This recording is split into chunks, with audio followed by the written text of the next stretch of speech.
chlorophyll A is the chlorophyll A and B is essential pigment system, and carotenoid is the pigment. B chlorophyll है generally it is found when plants are grown in dark. जब dark में plants grow होते हैं तो chlorophyll B का जो ratio है amount है it means A by B ratio will be less but when grown in light A by B ratio will be more. Okay तो ये सब जो पॉइंट्स बोल रहे हैं ना ये ऑब्जेक्टिव के लिए है, ये ध्यान रखना। समझ रहे हो आप लोग? Yes ma'am. Yes ma'am. तो ये ऑब्जेक्टिव्स के लिए बहुत ही ऐसा नहीं है कि बस मैं ऐसे ही बोल रही हूँ, मायने रखता है। आगे अगर पढ़ोगे बहुत लोग क्या करते हैं क्लोरोफिल ए कंटेंट ज्यादा कर देते हैं, क्लोरोफिल बी दिखाते हैं कम है, तो it's wrong.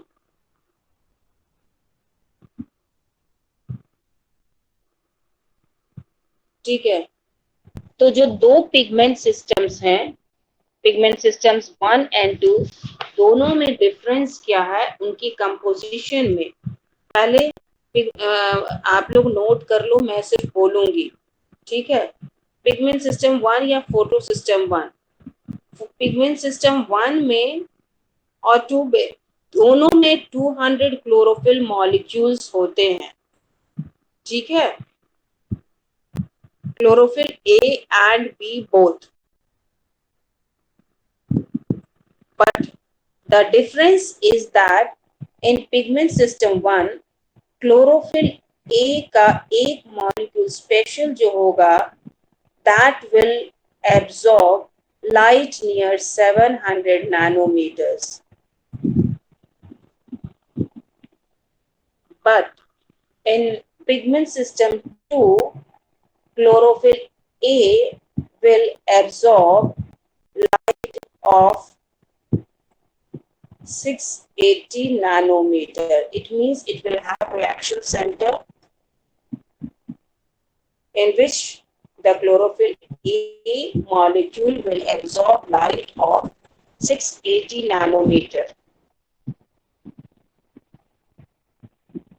Both the systems will consist of 50 carotenoids, but in one it's mainly the carotenes, and in B it will be xanthophyll.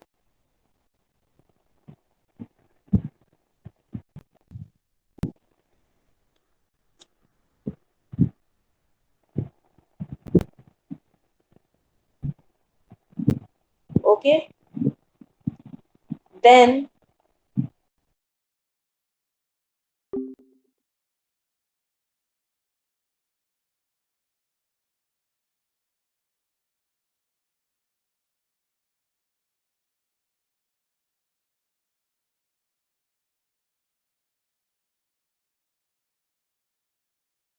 it will be equal.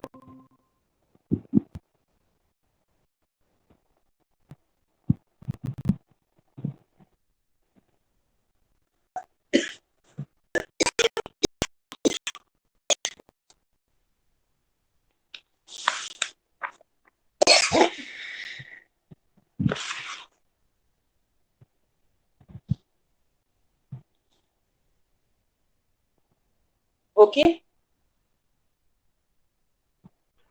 then yes ma'am. in photosystem 2 plastoquinone will be present,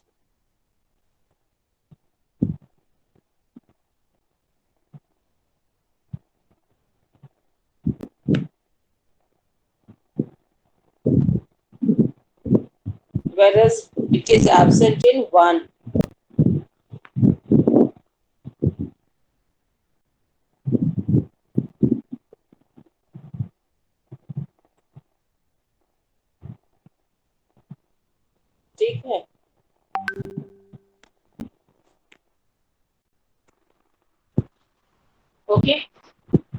chlorophyll B मैंने जो बताया कि shade में plants में वो ज्यादा होता है,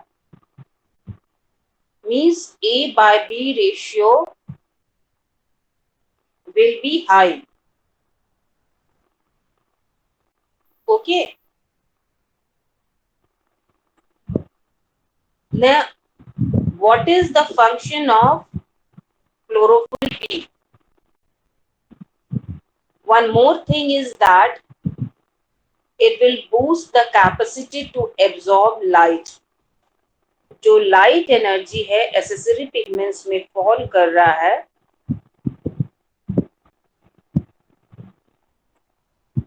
then it will be transferred to A. तो B का ये फंक्शन है एक और कि it will boost the capacity, enhance the capacity to absorb light. ठीक है. अब जो पिगमेंट सिस्टम्स हैं, पिगमेंट सिस्टम्स में क्या होता है, there is a core complex, ठीक है, and a light harvesting centre.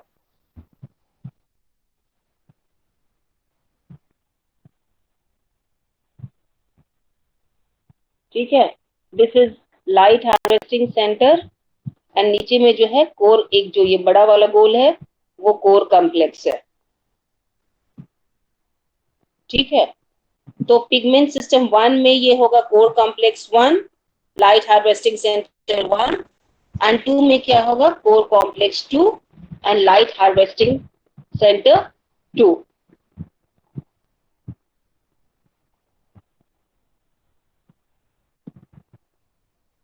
Okay, now this light harvesting complex, it contains antenna pigments which are associated to proteins, and इनका function क्या है, to harvest light energy and transfer to it to its respective reaction center. Respective in the sense कि 1 का है तो 1 से harvest करके 1 के कोर कॉम्प्लेक्स में देगा, 2 का RSC जो है हार्वेस्ट करके 2 के कोर कॉम्प्लेक्स में उसको ट्रांसफर करेगा. Okay.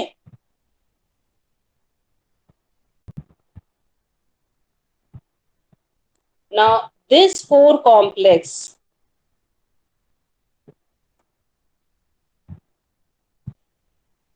it is associated with proteins and it also has electron donors and acceptors.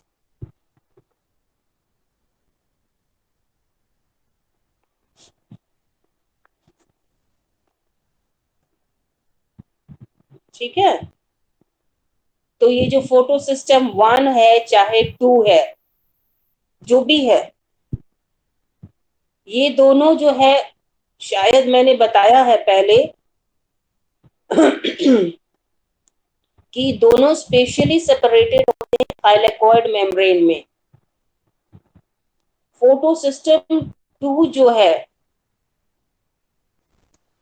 वो ग्राना में होता है. ग्राना यानी जो स्टार्ट रीजन है थाइलेकॉइड्स का, वहां पर होगा. ठीक है, लेकिन 1 कहाँ होगा, फ्रेट मेम्ब्रेन जो होता है, स्टोमा लेमेला, ठीक है, इसके मेम्ब्रेन में होगा. ओके.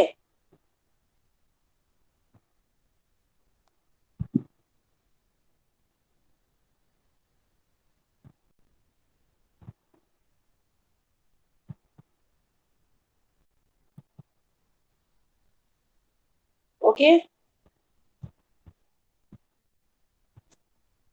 अब ये फोटो सिस्टम, इसमें लाइट रिएक्शन में फोटो सिस्टम 1 एंड 2 है, and both are responsible for production of assimilatory parts in photosynthesis. Means these will produce ATP and NADPH. So light energy which falls on the photosystems 1 and 2, these are transferred through carriers and finally accepted by NADP, which is reduced. Okay, so there is transfer of electrons through carriers. That's why it is also known as photosynthetic electron transport chain.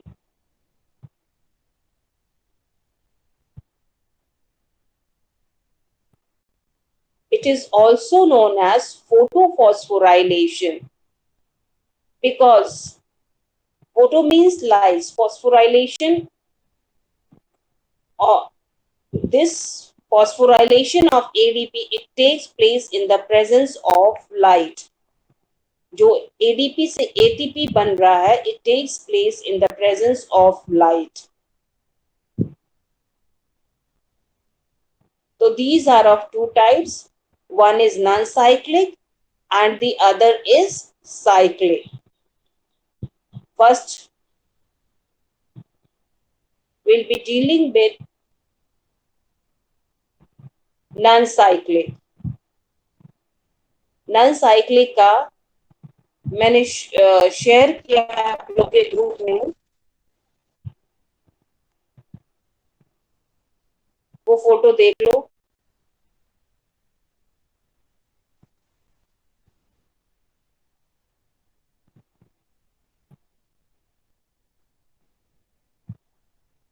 ये जो है non cyclic है. आप लोग चाहो तो अपना WhatsApp खोल लो और वो जो फोटो शेयर किया है उसको देख लो.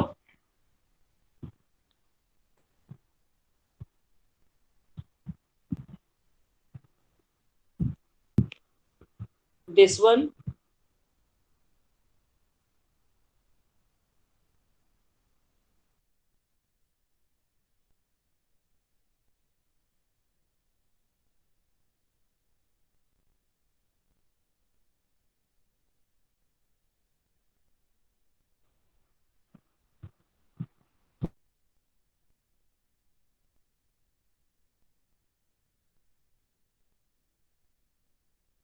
इलेक्ट्रॉन ट्रांसपोर्ट चेन है.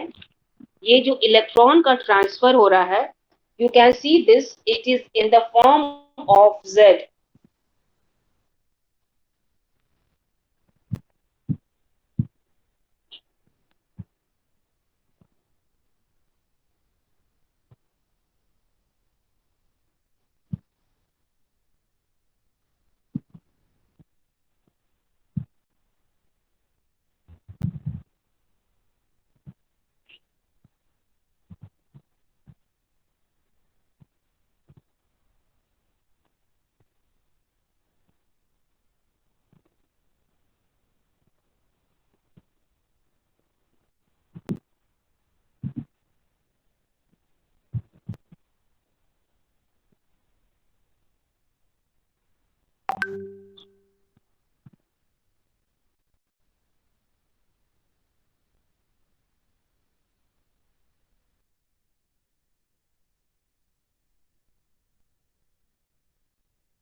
It is in the flow of electrons, it is in the form of Z. Okay, that is why it is also known as Z scheme.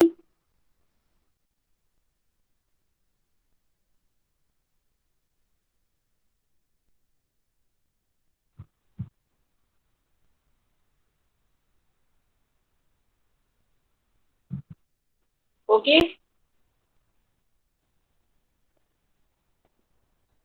Hello. Yes, ma'am. Note down the points. जो मैं बोलती जा रही हूँ, मैं बोल रही हूँ.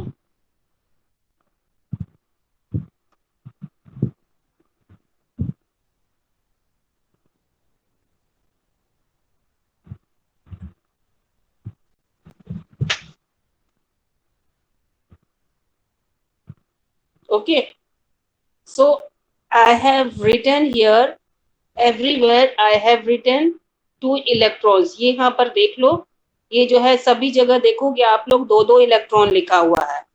ठीक है, initially starting with 1 electron. Okay, when light of 700 nanometers wavelength falls on this pigment system, then it becomes positively charged.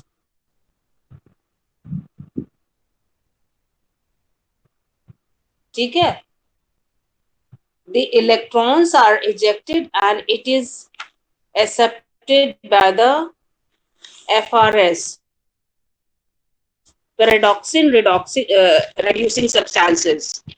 FRS, pyridoxine reducing substances.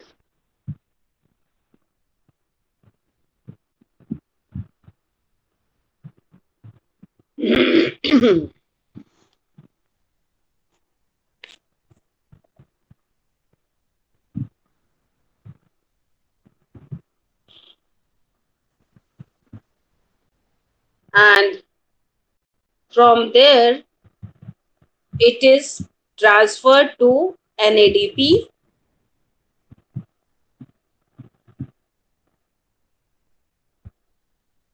and in addition to electron, it will require a proton. This proton it will take from photolysis of water, this one 2H molecules, H से जो photolysis हो रहा है, ठीक है, and then this NADPH will get reduced. NADP will get reduced. It will form NADPH. Okay. Now when the electron from this is ejected, then a void is created here, void or a hole, a gap. So this gap, it will be filled by the receiving the electrons from pigment system 2. So simultaneously this also gets excited. After receiving light, the electrons are transferred, and through a series of carriers,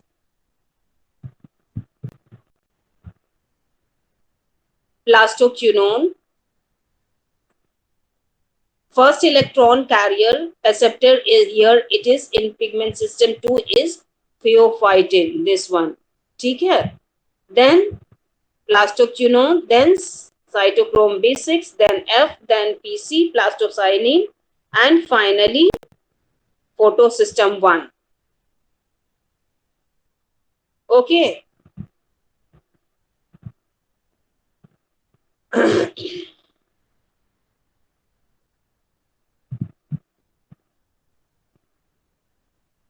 Now the electrons have been ejected from photosystem 2. Okay, so this in turn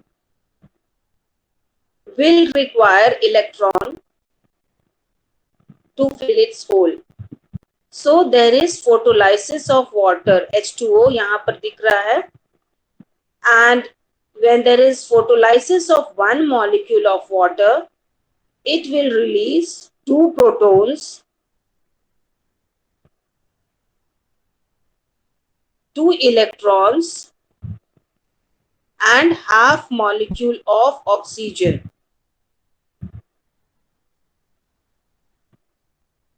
Okay.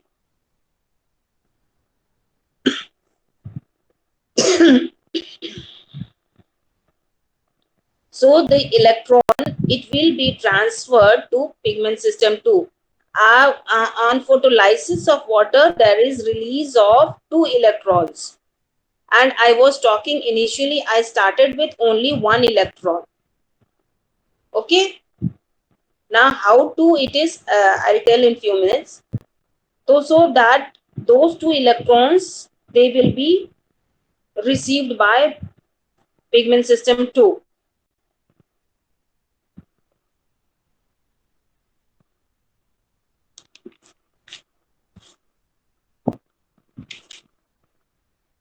अगर याद रहता है तो ठीक है, otherwise write down everything.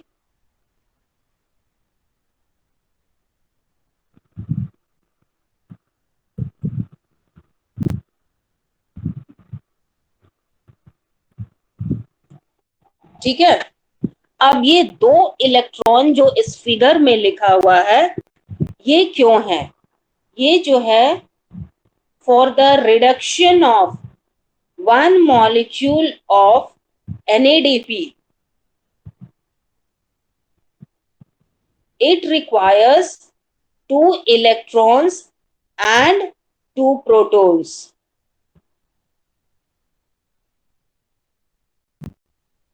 ठीक है.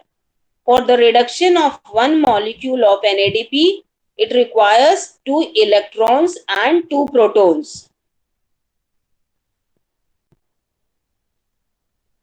Therefore, two molecules of this is to be excited by two photons of light. So it will release two electrons, which will reduce this NADP.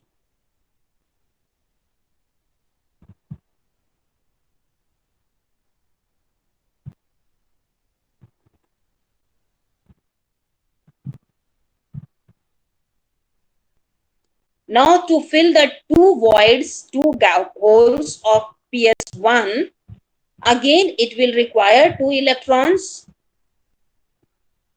So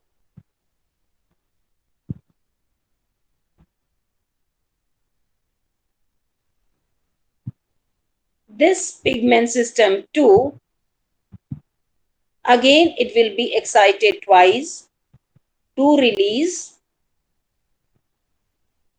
by it will be excited twice by two photons to release two electrons,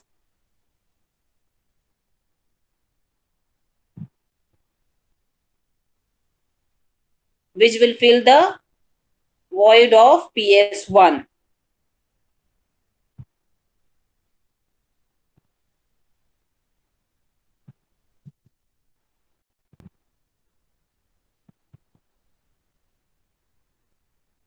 okay. तो दो दो electron दोनों जगह से निकल गया. This is clear. तो इसलिए जब यहाँ पर ऑलरेडी शोन है, यहाँ पर वाटर के फोटोलाइसिस से that two electrons are ejected, which is accepted by PS2, and the two photons initially, which I told थोड़ी देर पहले कि it is required for reduction of one NADP.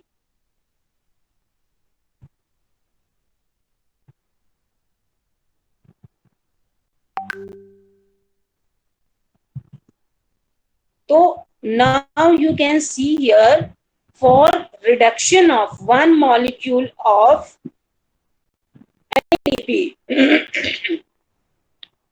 for reduction of one molecule of NADP, it will require how many photons?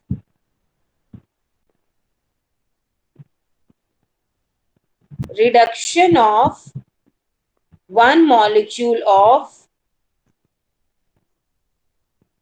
NADP will require how many photons?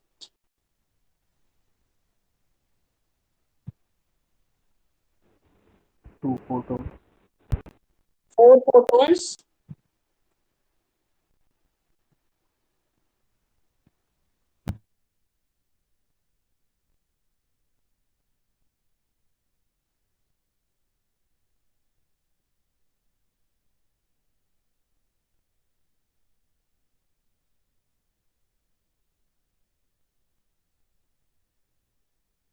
Each pigment system.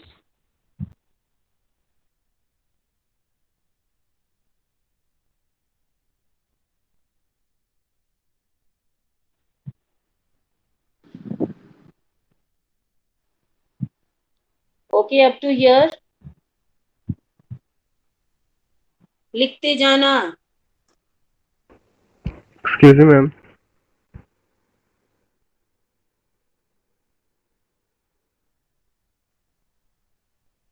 लो।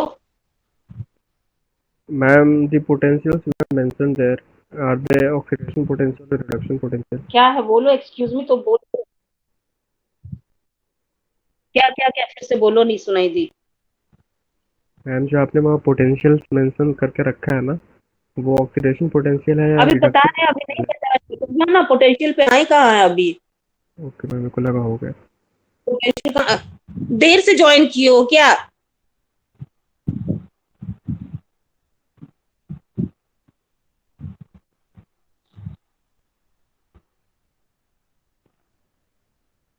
यहाँ तक ठीक है? Yes, ma'am. आगे बढ़ते हैं। अब यहाँ पर क्वेश्चन है कि दो ही जगह एटीपी बन रहा है, ठीक है। ब्रैकेट में कुछ कुछ वैल्यूज देख रहे हो सभी कंपाउंड्स के बगल में, कहीं प्लस कहीं माइनस, जो भी है वैल्यूज आप लोग देख रहे हो, ठीक है। वो है redox potentials of that those compounds.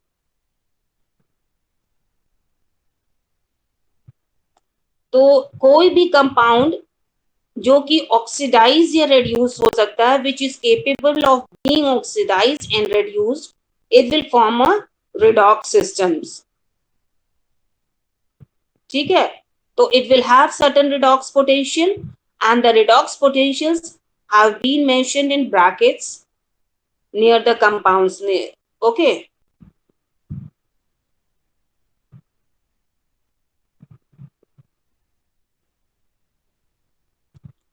तो जो compound, the compound which has high negative value, कहीं पर आप लोग को नेगेटिव भी दिख रहा होगा, like ferredoxin, FRS, NADPH,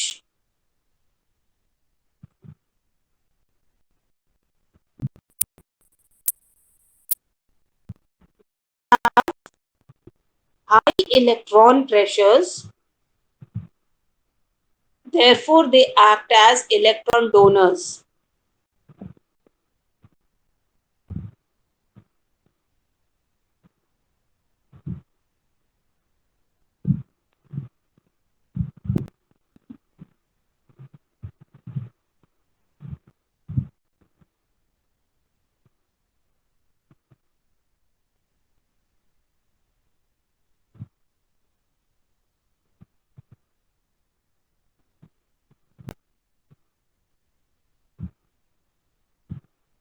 okay तो मैं अब ज्यादा रिडॉक्स पोटेंशियल के बारे में अब कुछ नहीं बोलूंगी, क्योंकि वैल्यूज ऑलरेडी सब लिखा हुआ है, इसको एक्सप्लेन नहीं करना है। जहां एक्सप्लेन बोलना था, जो चीज बताना था वो मैंने बता दिया, ठीक है। अब ये क्वेश्चन है रिडॉक्स पोटेंशियल से ही रिलेटेड हुआ कि दो जगह एटीपी बन रहा है, वन इज, नहीं सॉरी, एक जगह एटीपी बन रहा है, वन, चलिए ये है,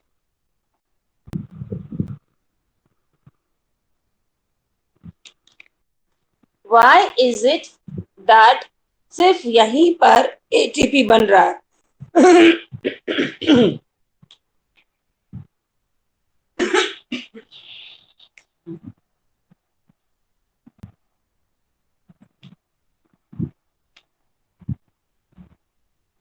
कोई बता सकते हो आप लोग?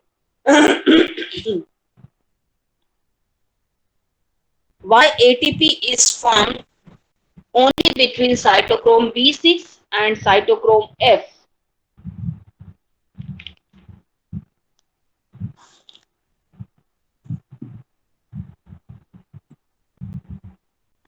Due to large difference of potential ma'am, क्या है? लार्ज डिफरेंस ऑफ पोटेंशियल, मतलब comparatively large difference. Large difference कुछ हद तक ठीक है। कुछ हद तक ठीक है। लार्ज मतलब कितना? मतलब कंपैरेटिवली यहाँ 0.0 समथिंग में चेंज हो रहा है, बट यहाँ 0.3 का चेंज है, 0.3। यस, ये चीज बताओ। 0.32 वोल्ट्स, ठीक है। आप लोग बाद में सब चेक कर लेना। इसके अलावा कहीं भी इतना से ज्यादा नहीं है डिफरेंस।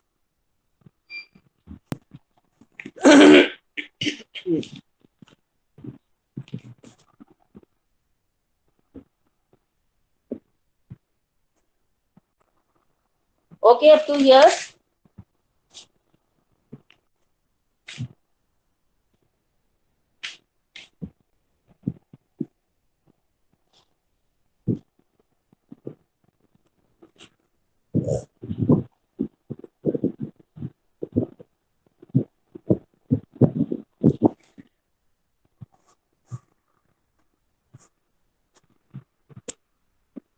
यहां तक ठीक है ना?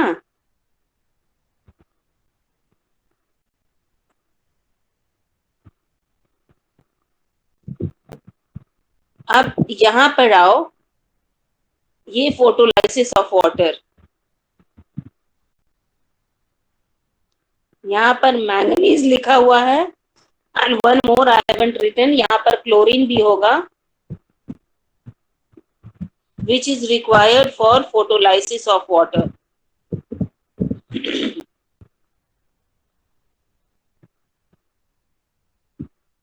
एक चीज और, ये सिर्फ पिगमेंट सिस्टम 1 और 2 जो है थाइलाकॉइड मेम्ब्रेन में हो रहा है, लेकिन फोटोलाइसिस ऑफ वाटर जो है वो ल्यूमन में होगा।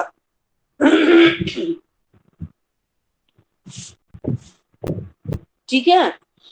और दूसरी चीज है, ये दोनों these are required for photolysis of water.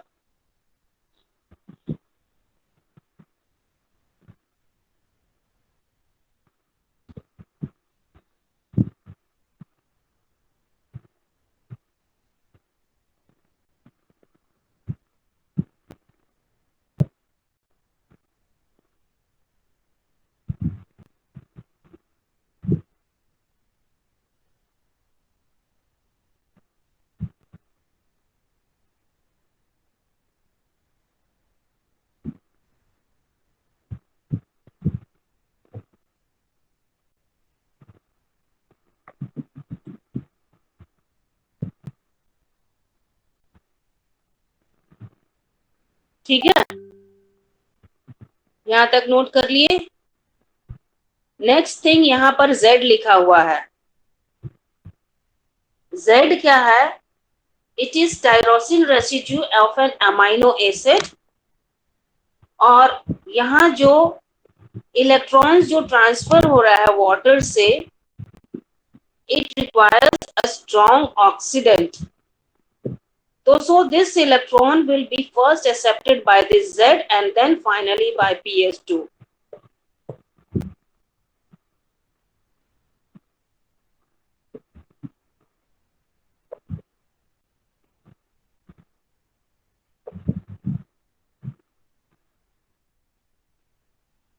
इसमें मैंने क्लोरीन नहीं लिखा है, उसको प्लीज ऐड कर लेना। Chlorine is also required to for photolysis of water.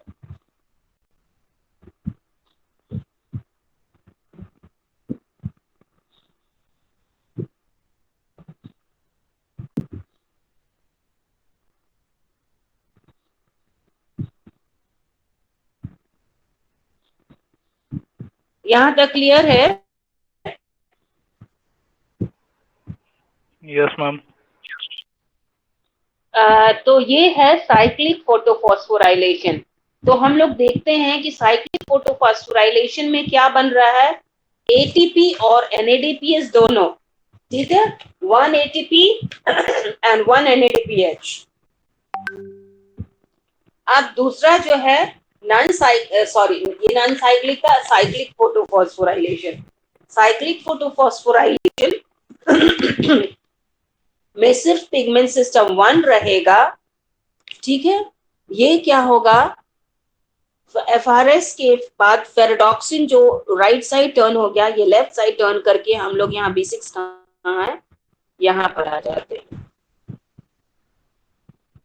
ये जो एरो दिख रहा है ना, वहां एफआरएस से फेरेडॉक्सिन होगा, यहाँ पर फेरेडॉक्सिन होगा, एंड देन साइटोक्रोम B6, ठीक है। और यहाँ पर भी एक एटीपी बनेगा।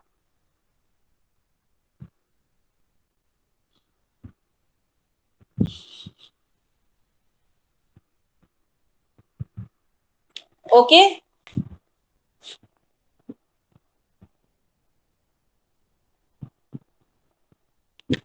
और बाकी जो रिमेनिंग चीज है उसको आप लोग इरेज कर दोगे, हटा दोगे, ठीक है।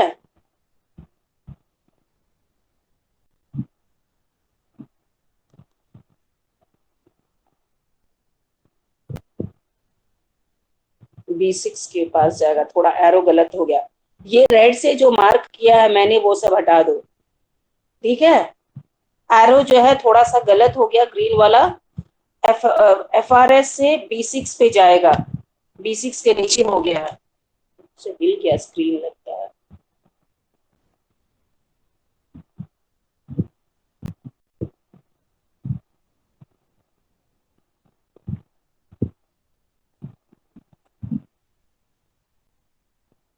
ठीक है, जो इलेक्ट्रॉन फोटो सिस्टम 1 से जाएगा एफआरएस से ferredoxin, then B6 BF sorry cytochrome B6,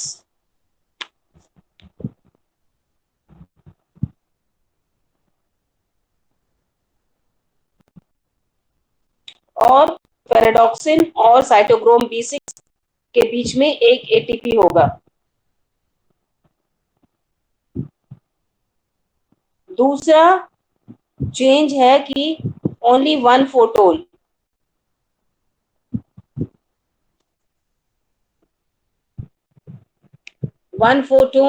light will be required, only 1 electron will be transferred।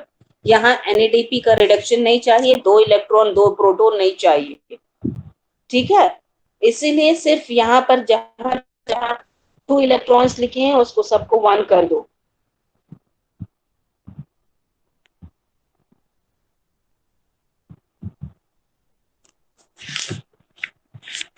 आप लोग बाद में इसको फेयर कर लेना घर में, अभी उसी में जो है चेंजेस कर लो, नोट कर लो केवल।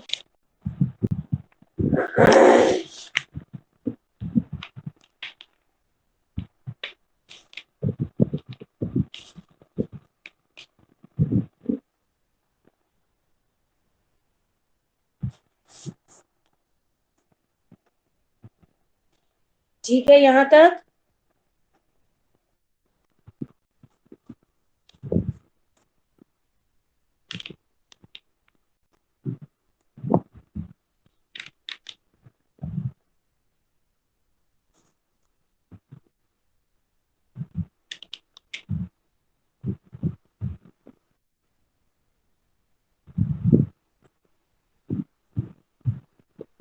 तो यहाँ पर जो है साइक्लिक में 2 एटीपी बनता है,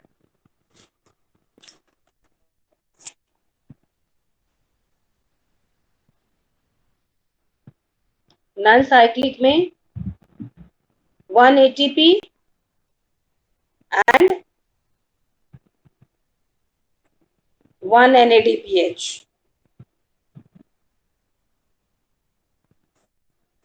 ठीक है, एक चीज नॉन साइक्लिक में मिस कर गए कि हम नॉन साइक्लिक में जो है photolysis of water होता है।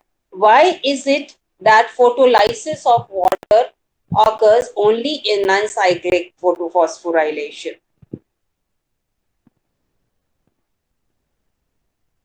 The reason is that यहाँ जो flow of electrons है, it is in a non-cyclic manner.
Because only in non-cyclic.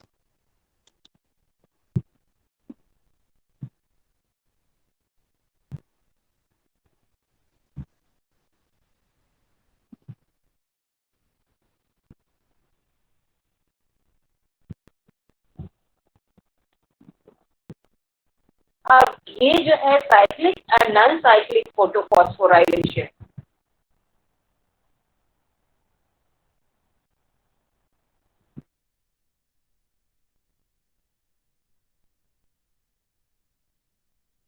the concentration of NADPH in the chloroplast, this will regulate the electron flow. When chloroplast is running short of ATP, then this cyclic will run, and when NADPH will accumulate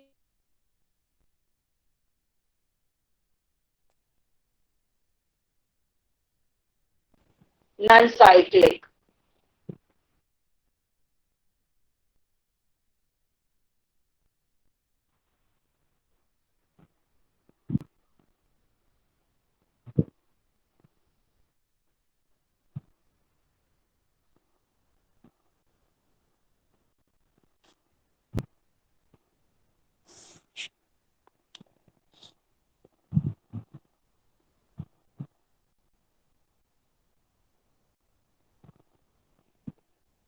ठीक है, यहाँ जो different compounds हैं either in cyclic और non cyclic,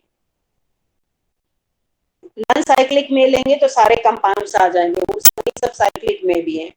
ठीक है, तो इन compounds के बारे में थोड़ा सा बताना चाहूंगी कि ये जो फिलोफाइटिन है, it's a special type of chlorophyll molecule just like that, but it lacks magnesium. वहां पर हमने देखा है it is a derivative, chlorophyll क्या है, डेरिवेटिव ऑफ, क्या है क्लोरोफिल का स्ट्रक्चर याद है, इट इज अ थियोपोरफायरिन। ठीक है, तो लेकिन यहाँ पर जो सेंटर में चार्ज है साइक्लिक मैनर, उसके सेंटर में जो मैग्नीशियम है, वो मैग्नीशियम यहाँ थियोफाइटिन में एब्सेंट होता है।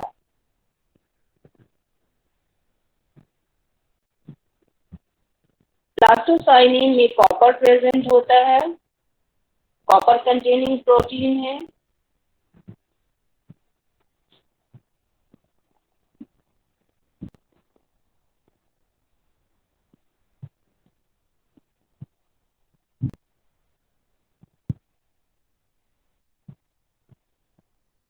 साइटोक्रोम जो है, इसमें आयरन पोरफायरिन होता है, क्लोरोफिल में मैग्नीशियम पोरफायरिन है, यहाँ आयरन पोरफायरिन है।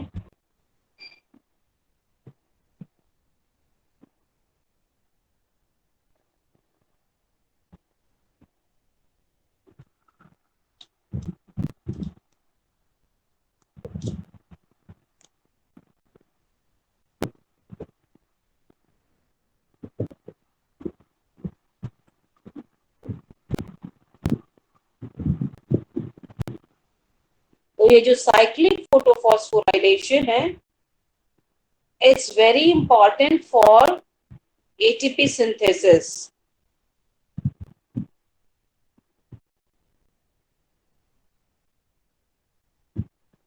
And it will provide ATP for direction में तो होगा। इसके अलावा और भी अगर कोई पिगमेंट्स या कंपाउंड जैसे कि स्टार्च, प्रोटीन्स, लिपिड्स या न्यूक्लिक एसिड्स का सिंथेसिस में ATP का रिक्वायरमेंट है, तो that will be provided from this non-cyclic only.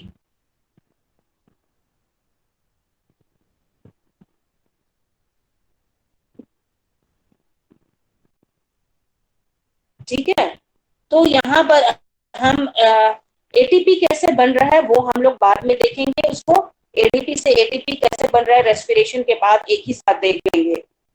ठीक है, हेलो, Yes, ma'am. हाँ, तो रेस्पिरेशन के बाद एक ही साथ हम लोग उसको देख लेंगे कैसे बन रहा है। तो यहाँ पर हम लोग देखते हैं कि जो लाइट एनर्जी है, it is converted into chemical energy, or this is trapped in NADP, ATP and NADPH। ठीक है, और ये जो stored energy है in the ATP and NADPH, ये फिर further utilize होगा in for reducing the CO2 to carbohydrates in dark reaction।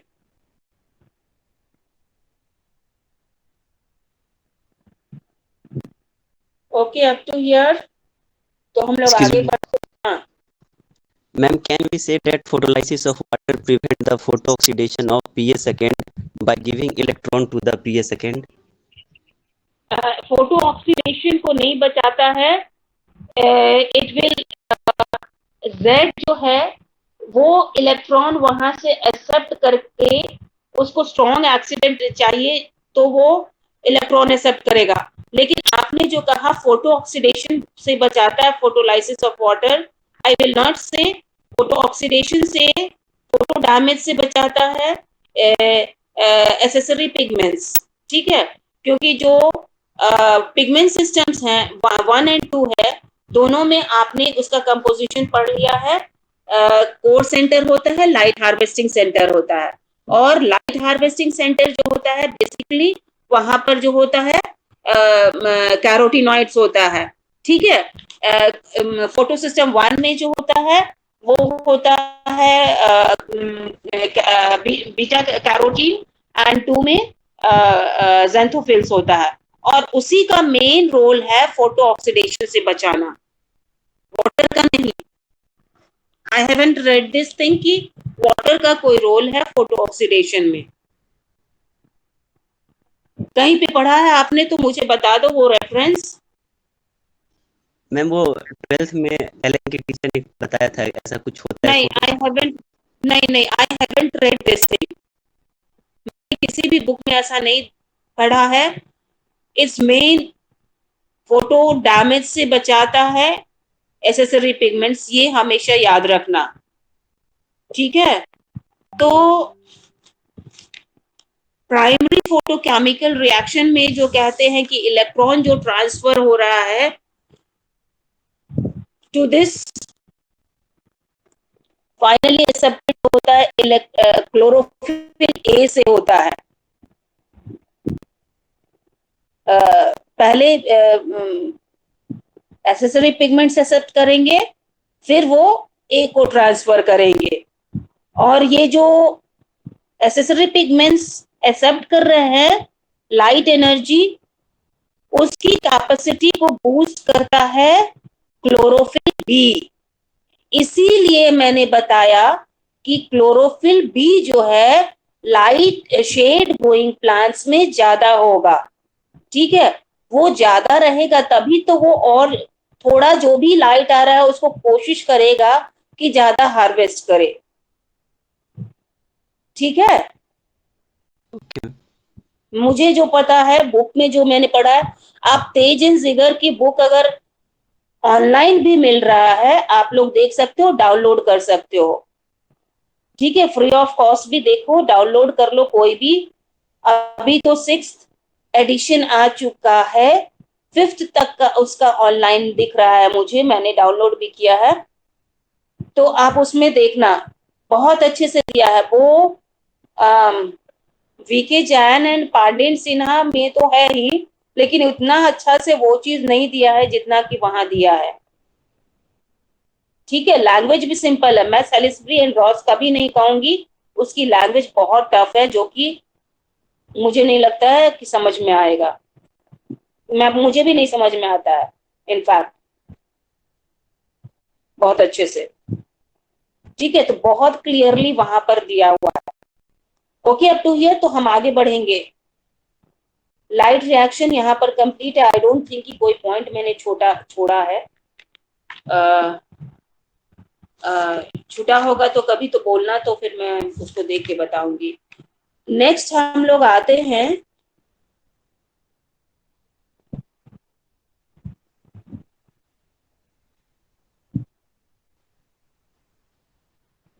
Dark reaction, ठीक है। तो जो डार्क रिएक्शन है इट्स प्योरली एंजाइमेटिक,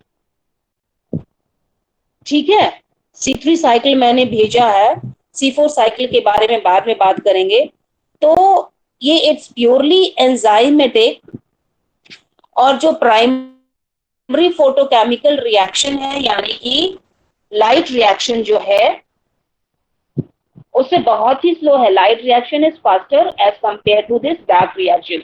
और डार्क रिएक्शन जो होता है आप लोगों ने पढ़ा है, it is occurs in stroma. और जो डार्क रिएक्शन है it can occur independent of light, मतलब लाइट हो या डार्क हो दोनों समय ये जो है डार्क रिएक्शन हो सकता है।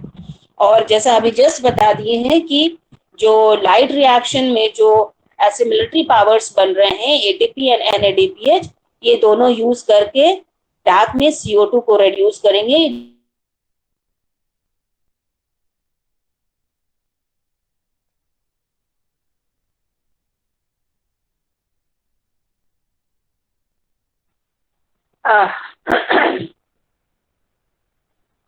बेसिकली जो radio isotope of carbon C14 को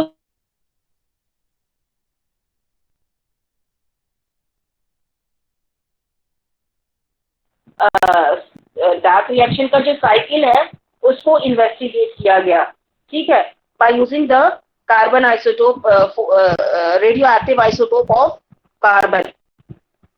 and for studying this the credit goes to Melvin Calvin, जिसके नाम पे आप लोगों को डार्क रिएक्शन में कैल्विन साइकिल पढ़ा है,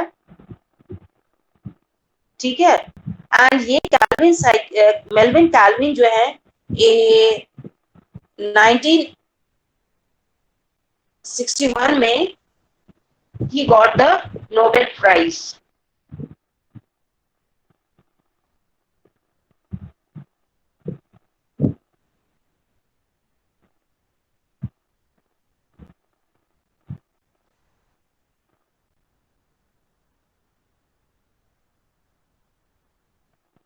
ठीक है, और इसमें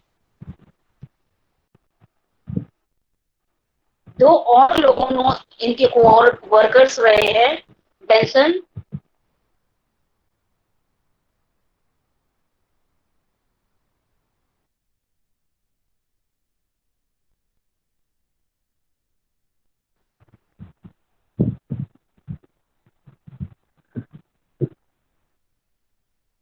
ये दो नहीं, लेकिन ये दोनों भी इसमें कंट्रीब्यूट किए हैं लॉट, कैल्विन साइकिल में या C3 साइकिल में।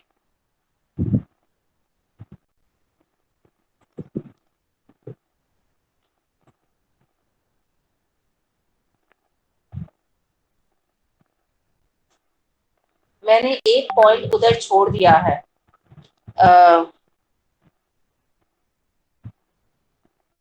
थोड़ा सा हम उधर जाते हैं वापस।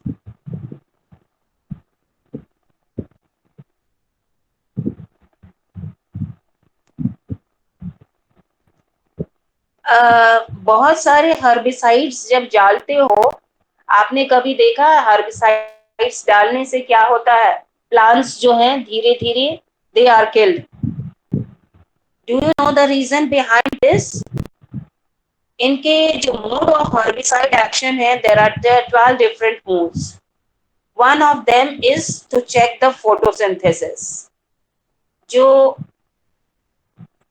हर्बिसाइड्स बहुत सारे हैं जो कि फोटोसिंथेसिस को चेक करते हैं and so the plants are killed. जैसे कि एक डायूरॉन है, DIURON, जिसको DCMU भी कहते हैं। उसका केमिकल नेम बहुत लंबा है, 3,3,4 डाइक्लोरोफिनाइल 1,1 डाइमिथाइल यूरिया। सिर्फ डायूरॉन ट्रेड नेम से जान लो इसको, ठीक है? तो वो क्या करता है? It checks the electron flow here.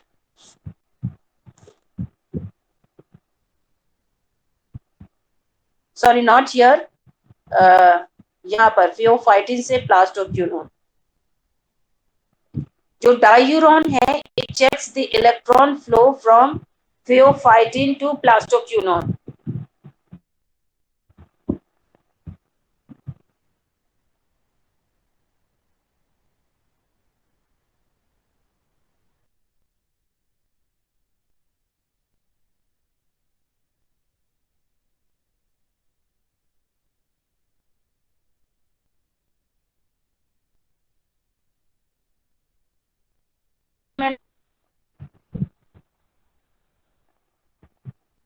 यानी कि ATP और NADPH दोनों नहीं बनेगा, ठीक है? नॉन साइक्लिक फ्लो चेक हो जाएगा।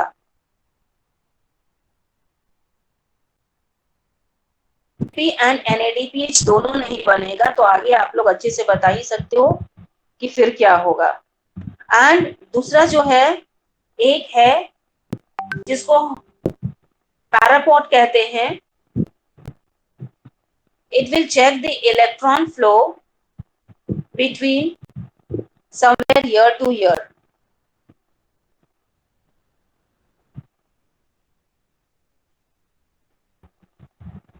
More better I will say between ferredoxin to NADP.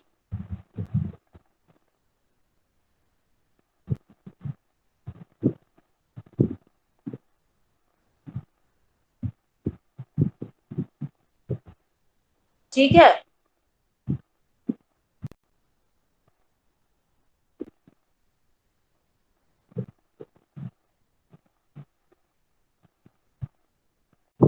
Paraquat है, डाइक्वाट है,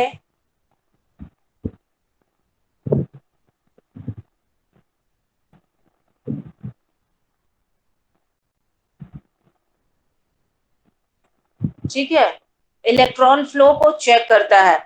होता क्या है, आप लोग अगर कहीं पढ़े होंगे कि रिएक्टिव ऑक्सीजन स्पीशीज का बनने लगता है। जो इलेक्ट्रॉन जो है, अगर यहाँ पर जो, या फिर मैंने बोला यहाँ इधर भी, पहले मैंने इधर भी बताया था, ठीक है? तो कहीं भी जब इलेक्ट्रॉन चेक हो जा रहा है तो क्या होगा? इलेक्ट्रॉन यहाँ से कहीं तो जाना है भाई। हमारा जो इलेक्ट्रॉन है यहाँ से इजेक्ट होके यहाँ पर आ गया।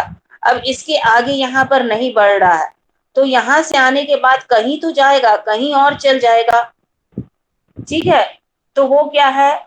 ऑक्सीजन मॉलिक्यूल होता है। अगर वो इलेक्ट्रॉन एक्सेप्ट कर लिया, ठीक है, तो डिफरेंट फॉर्म्स ऑफ ROS बनाएगा, reactive oxygen species.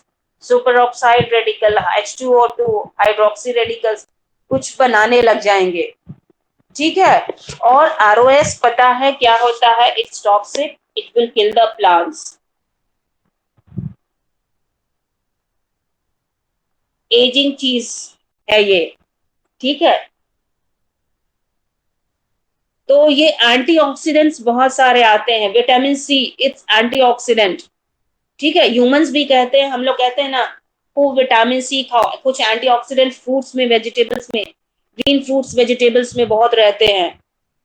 So if you want to remain young, your skin to glow, तो खूब सारा फ्रूट्स वेजिटेबल्स खाओ। ऐसा नहीं है कि प्लांट्स में ही ये आरओएस बनता है, ह्यूमंस में भी बनते हैं। तो eat lots of plenty of green fruits and vegetables, they are rich source of antioxidants, ROS को बनने से बचाएगा, ठीक है। स्किन पे रिंकल्स नहीं आएंगे।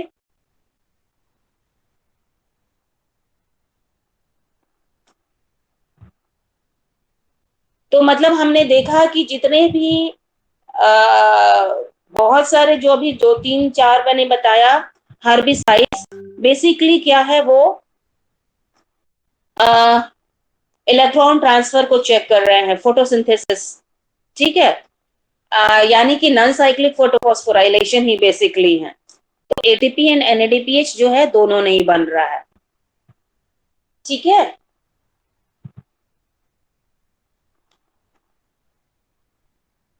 हेलो,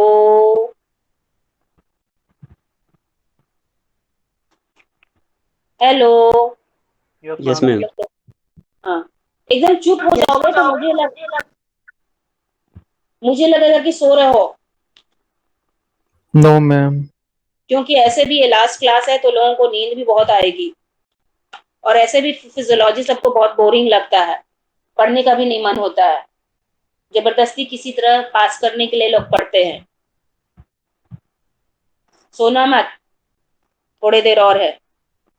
चलो, तो जो डार्क रिएक्शन के बारे में मैं बता रही थी, ठीक है, उसमें साइकिल अगर देखे होगे आप लोग, टाइम मिला होगा तो उसमें मेजर एंजाइम है एक रूबिस्को, ठीक है। रूबिस्को के बारे में आप लोग बहुत कुछ पढ़े होंगे, जानते भी होंगे, राइबुलोज, बिसफॉस्फेट, कार्बोक्सिलेज, ऑक्सीजनेज,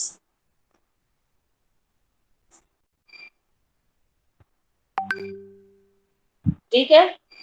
तो इसके दो सब यूनिट्स होते हैं, L large, sorry, and small,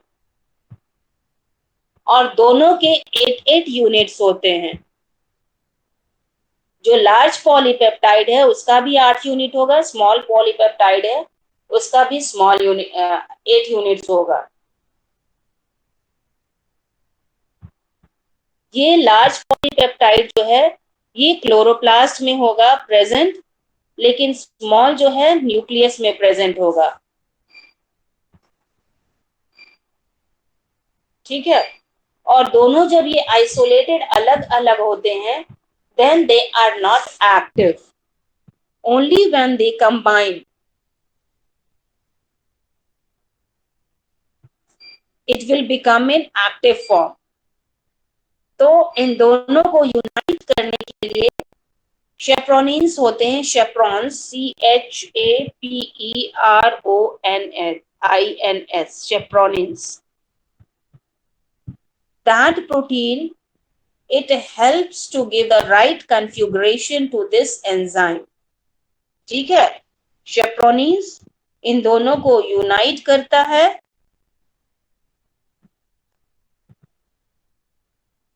and then it will be active. तो जैसा यहाँ carboxylase and oxygenase, it means it is a bifunctional enzyme,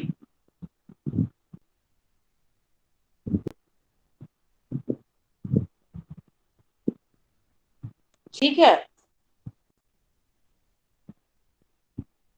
जब यूनाइट हो जाएगा तो दोनों जो है कंबाइन होके रूबिस्को का जो कार्बोक्सिलेज ऑक्सीजनेज एक्टिविटी है, सो दोनों जो है एक ही पॉलीपेप्टाइड पे आ जाएगा। तो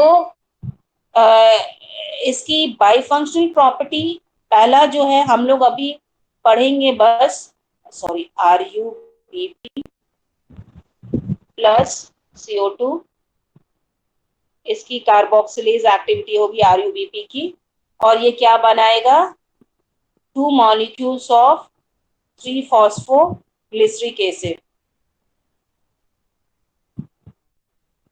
ठीक है। ऑन द अदर हैंड,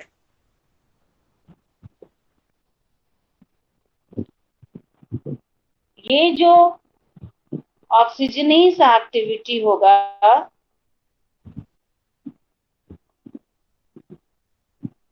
इसकी ऑक्सीजनेज एक्टिविटी, तो क्या बनाएगा, एक मॉलिक्यूल 2-फॉस्फोग्लाइकोलेट का और एक मॉलिक्यूल ही बनाएगा 3-फॉस्फोग्लिसरिक एसिड का। ठीक है।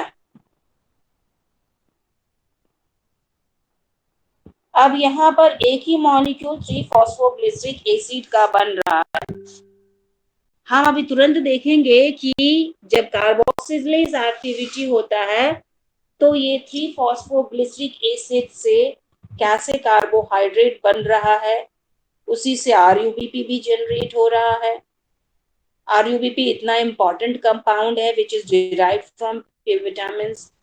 तो यहाँ पर क्या है, जब एक मॉलिक्यूल 3-फॉस्फोग्लिसरेट ग्लाइकोलेट बन रहा है तो इट मींस एक इसका जो फोटोसिंथेटिक एफिशिएंसी कम हो जाएगा अगर RuBisco की ऑक्सीजनेज एक्टिविटी होगी तो।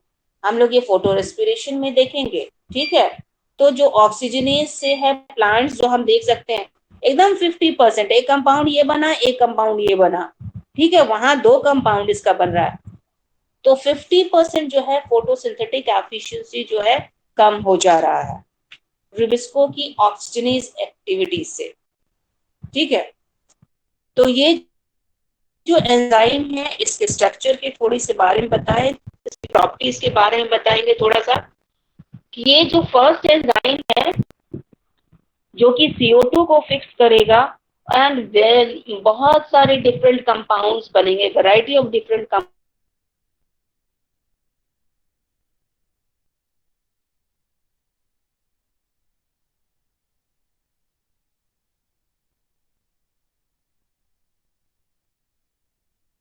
टेम्परेचर्स में अलग अलग दिया है, रेंजिंग फ्रॉम 1/4 25 to 32%, 25 to 30%।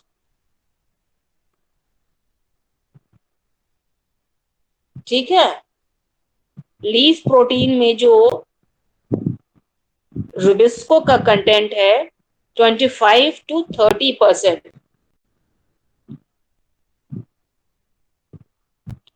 और ये कहता है it is the slowest enzyme, very slow होता है, laziest enzyme you can say. ये क्या करता है, it fixes only 3 CO2 molecules per second।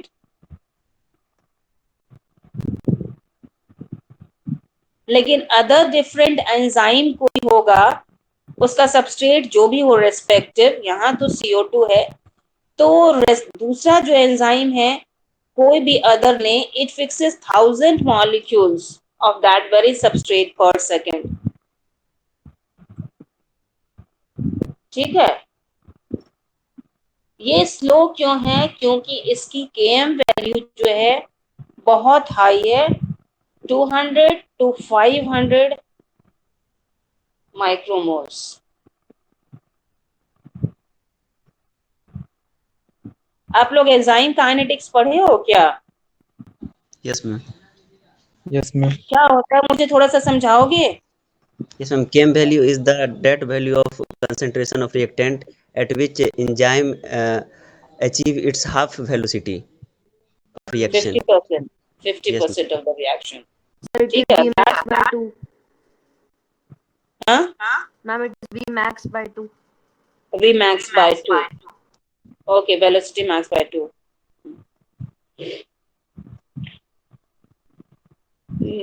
Concentration at which the enzyme activity becomes 50%. Okay, तो ये बताए कि it is the slowest enzyme क्योंकि इसका केम वैल्यू कम है, ठीक है। तो और इसकी क्वांटिटी भी बहुत हाई है प्लांट्स में।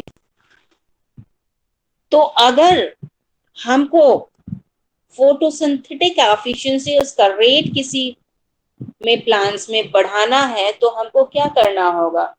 ये जो एंजाइम है इसकी क्वांटिटी को बढ़ाएंगे तो सही होगा, या फिर इसकी अमाउंट को बढ़ाएंगे, या फिर इसकी एक्टिविटी को, अमाउंट को बढ़ाएंगे या एक्टिविटी को? क्या करेंगे कि फोटोसिंथेटिक एफिशिएंसी कम हो, बढ़ेगा? एक्टिविटी बढ़ाएंगे। एक्टिविटी को बढ़ाएंगे तभी फोटोसिंथेटिक एफिशिएंसी बढ़ेगा, अमाउंट नहीं बढ़ाएंगे। अमाउंट को बढ़ाने से क्या होगा?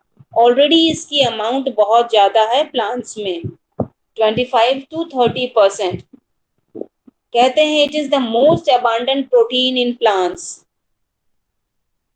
Most abundant protein on earth, ठीक है। तो अगर और बढ़ाने लग जाएंगे तो फिर क्या होगा? दूसरे जो एंजाइम्स हैं उनकी एक्टिविटी जो है वो अफेक्ट हो जाएगी। ओके, तो अब आते हैं यहाँ पर, बस ये साइकिल थोड़ा सा देख लो, उसके बाद छोड़ देंगे इसको। आप लोग देखना अच्छे से, मैं हल्का सा बताती हूँ, उसके बाद आप लोग देख के समझना, और नेक्स्ट डे इसको फिर से हम थोड़ा सा करेंगे, ठीक है, अगर डाउट होगा तो। ये साइकिल अगर आप लोग लैपटॉप पे हो तो ज्यादा अच्छा से दिखेगा इसका, ये स्क्रीन बहुत छोटा दिखता नहीं है। तो starting from this left side,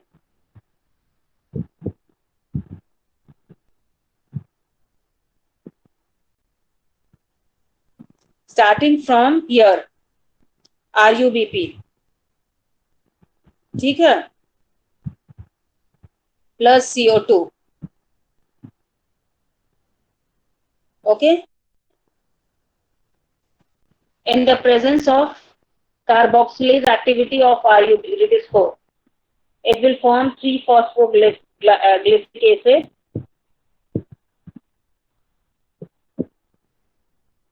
then cycle आप लोग देख लो, अगर राइटिंग क्लियर नहीं है तो मुझे बताना। 3-phosphoglycic एसिड के बाद 1,3-bis-phosphoglycic एसिड, then 3-phosphoglyceraldehyde, ठीक है।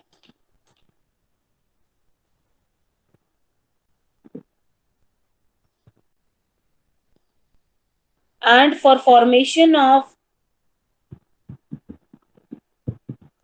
one molecule of starch requires 6 CO2 molecules.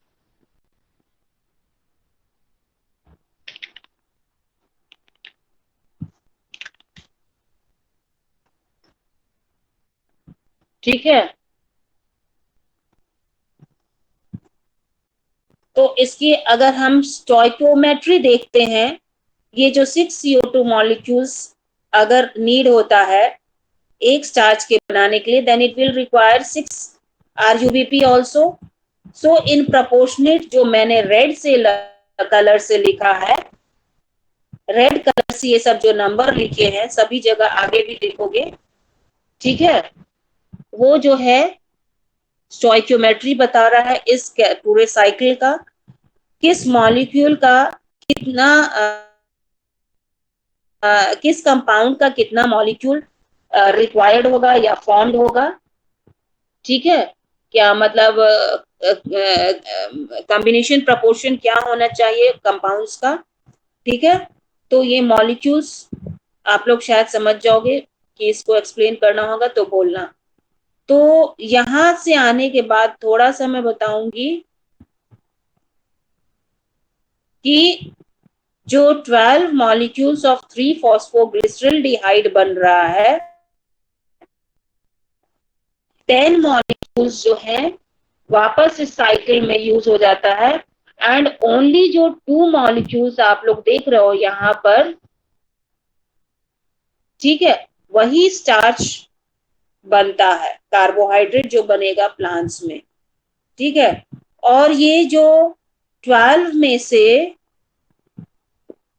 यहाँ 12 में से जो रिमेनिंग 10 हुआ, 2 मॉलिक्यूल्स ईच, 1 2 3 4, एक और उधर होगा 5, ठीक है।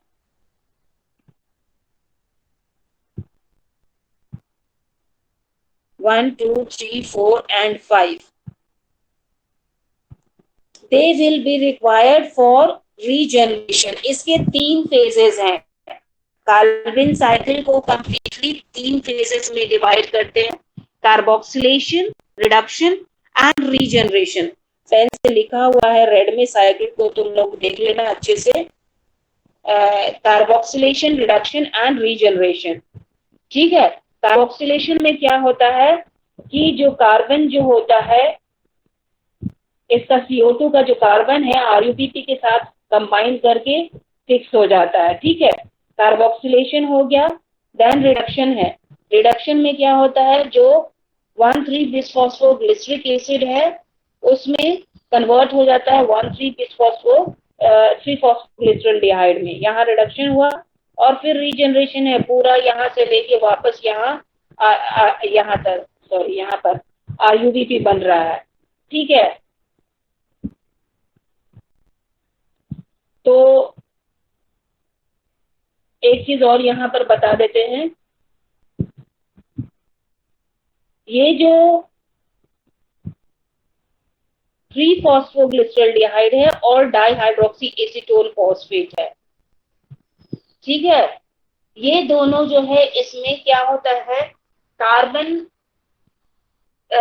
नंबर सेम होंगे दोनों में, लेकिन सिर्फ there will be change in group, ठीक है। तो यहाँ पर आइसोमरेज एंजाइम, ये शायद हाँ वहां भी है ना, रेस्पिरेशन में भी है, ग्लाइकोलाइसिस में। हाउ दिस, ये पढ़े भी होंगे, 3-फॉस्फोग्लिसरॉल्डिहाइड DHAP में कैसे कन्वर्ट हो जाता है, ठीक है। ठीक है, तो ये हो गया। और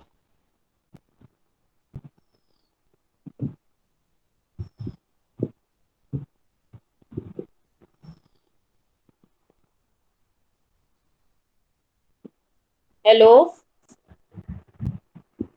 Yes, ma'am. यहाँ तक क्लियर है ना? तो इसमें हम इन शॉर्ट समरी में 1-2 पॉइंट्स बता देते हैं कि कैल्विन साइकिल जो रेड से लिखा हुआ है, इसमें जो रेड से लिखा हुआ है स्टाइकोमेट्री, उसको अगर हटा दो, ठीक है, तो 1-1 मॉलिक्यूल जहां होगा, हाफ हाफ जो भी कर दो। लेकिन मैंने बताया क्या, 6 CO2 molecules are required for formation of 1 molecule of starch, that is C carbohydrate। क्योंकि स्टार्च नहीं बनता है यहाँ पर, ग्लूकोज ही बनेगा फिर बाद में, जो भी है डाइसेक्राइड, ट्राइसेक्राइड स्टार्च, लेकिन जनरली स्टार्च ही कहते हैं लोग, ठीक है ना।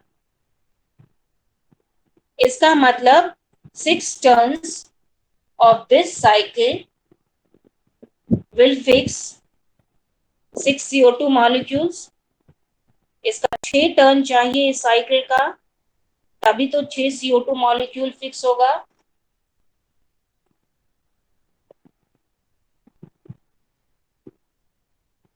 ठीक है। And out of the 12 molecules of 3-phosphoglyceraldehyde, only 2 molecules are needed for the synthesis of starch. Rest 10 is required in regeneration of RUBP.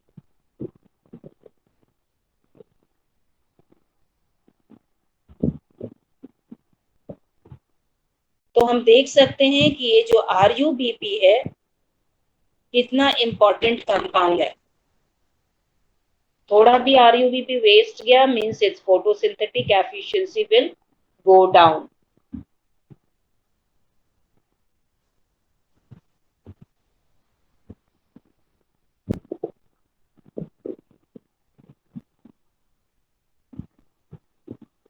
ठीक है।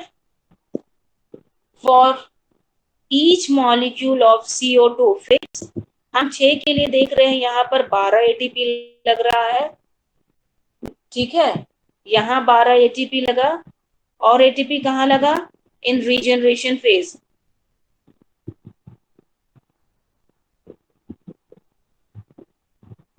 यहाँ पर, ठीक है, 12 यहाँ पर, 6 यहाँ पर।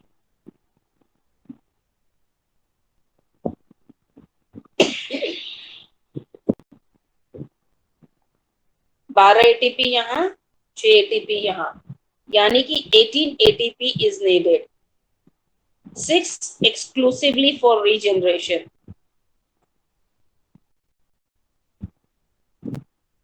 ठीक है, and for 6 molecules of CO2, यानी कि एक CO2 मॉलिक्यूल के लिए कितना ATP चाहिए? यहाँ पर 2 ATP plus 1/3 for regeneration। ठीक है, and then next NADPH, 12 NADPH for 6 molecules of CO2, यानी कि एक CO2 मॉलिक्यूल के लिए 2 NADPH।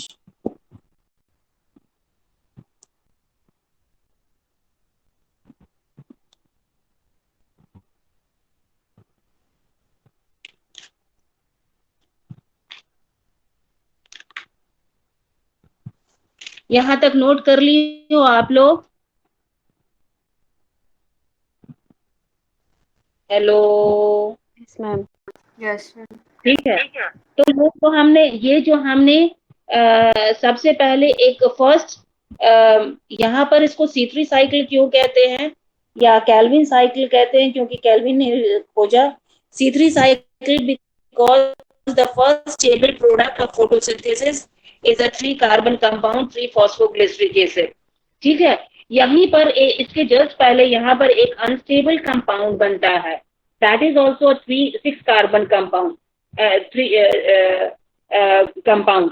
ठीक है, इसके 2 मॉलिक्यूल्स यहाँ पर बन रहे हैं। यहाँ पर एक अनस्टेबल कंपाउंड जो बनेगा दैट इज 2 कार्बोक्सी 3 कीटो, इतना इंपॉर्टेंट नहीं है ये। ठीक है, तो first stable product of this is 3 phosphoglyceric acid.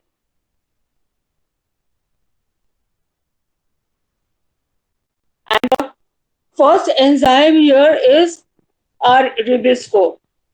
ठीक है, first stable product is 3 phosphoglyceric acid and first enzyme is ribisco।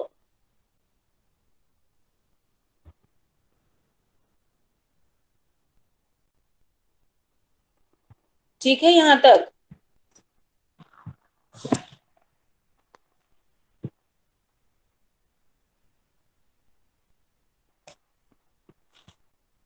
चलो अटेंडेंस आप लोग का बता दो।